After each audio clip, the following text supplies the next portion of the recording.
সব শব্দের অর্থ হলো রাত। সব মানে কি? বাত, রাত। আর বারাত শব্দের অর্থ যদি ভাগ্য ধরা হয় তাহলে বারাত শব্দের অর্থ হলো ভাগ্যের রাত।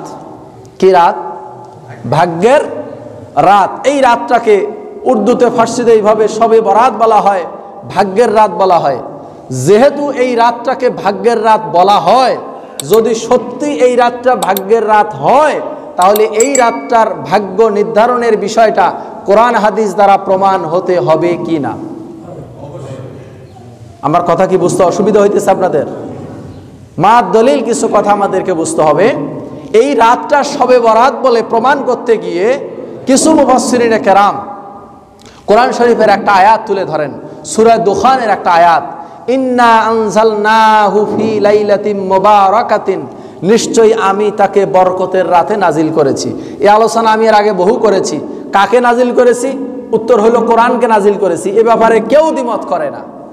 কাকে নাজিল করেছি? কোরআনকে নাজিল করেছি। কখন নাজিল করেছি? লাইলাতুম মুবারাকা, বরকতের রাতে।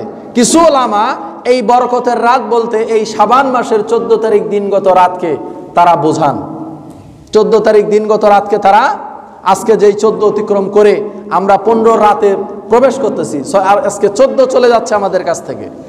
তো এই 14 গিয়ে সন্ধ্যায় যে 15 তারিখের রাত আসবে, এই রাতটাকে কিছু উলামা বলে থাকেন এটি হচ্ছে লাইলাতুল বারাআত তথা ভাগ্য রজনী। কিছু আলেম এই কথা বলে থাকেন। এই কথাগুলির জবাবে মুহাক্কিক, মুজাদ্দিদ, বিশ্বের মধ্যে শ্রেষ্ঠতম কিছু মুফাসসির, মুহাক্কিক ওলামার বক্তব্য আপনাদেরকে আমি শোনাচ্ছি।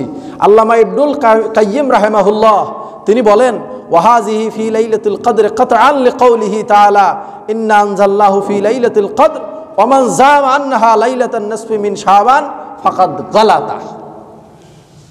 আল্লামা ইবনুল কাইয়িম রাহমাতুল্লাহ আলাইহি তিনি বলছেন, এই কথাটা সুপ্রতিষ্ঠিত হয়ে গেছে আল্লাহ তাআলার এই বক্তব্য যে ইন্না আনজালনাহু ফি লাইলাতুল কদর, ইন্না আনজালনাহু ফি লাইলাতিন মুবারাকা, এই কথাটা এটা হচ্ছে আনজালনাহু ফি লাইলাতুল কদর তথা কদরের রাত। এই লাইলাতুল মুবারাকা বলতে কদর ছাড়া ভিন্ন কোনো রাত নয়।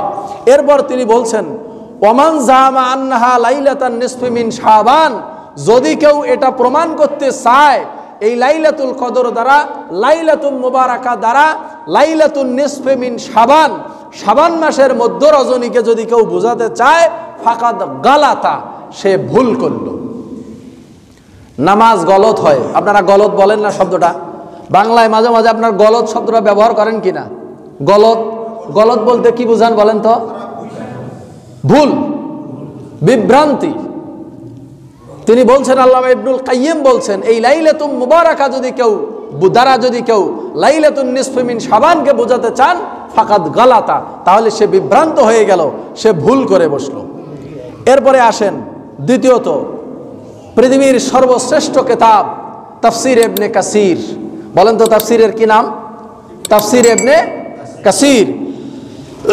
এই তাফসীরের লেখক আল্লামা ইবনুল কাসির রাহিমাহুল্লাহ তিনি বলছেন, ওমান ক্বালা ইন্নাহা লাইলাতুন নিসফি মিন শাবান ফাকাদ আবআদান নাজাতা ফাইন্না নাসল কোরআনে আন্নাহা ফি রমাদান।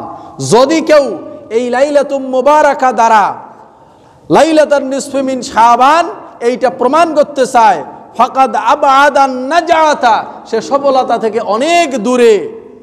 ফাইন্না নাসল কোরআনে আন্নাহা ফি রমাদান, কোরআনের আয়াত দ্বারা প্রমাণ হয় লাইলাতুল মুবারাকা হলো রমজান মাসে। আল্লামা ইবনে কাসির রাহিমাহুল্লাহ তিনি তার বক্তব্যে এই কথা বলছেন। এমনি করে যুগশ্রেষ্ঠ অসংখ্য উলামায়ে কেরাম, আল্লামা শানকিতি রাহমাতুল্লাহ আলাইহি তিনি তার বক্তব্যে বলছেন, ইন্নাহা দাওয়া বাতিলিয়াহ, ইন্নাহা দাওয়াল বাতিলাহ। যদি কেউ এই লাইলাতুন নিসফি মিন শাবান দ্বারা এই বরকতের রাত লাইলাতুল মুবারাকা বোঝানোর চেষ্টা করে, তাহলে সে বাতিল। সে কি? বাতিল। সুতরাং কোরআনের কোন আয়াত দ্বারা লাইলাতুন নিসফি মিন শাবান, শাবান মাসের মধ্য রজনী, রাসূলুল্লাহর যুগে রাসূল কাউকে কোনোদিন বলেন নাই, সাহাবায়ে কেরামের যুগে সাহাবায়ে কেরাম কোনোদিন কোন হাদিসের কিতাবে এরকম বক্তব্য নাই যেই বক্তব্যে সাহাবায়ে কেরাম বলেছেন এই আয়াতটা দ্বারা শাবান মাসের মধ্য রজনীকে বোঝানো হয়। অর্থাৎ এই রাতকে কেন্দ্র করে কোরআনের কোনো নকলি দলিল সুস্পষ্টভাবে বিদ্যমান নাই।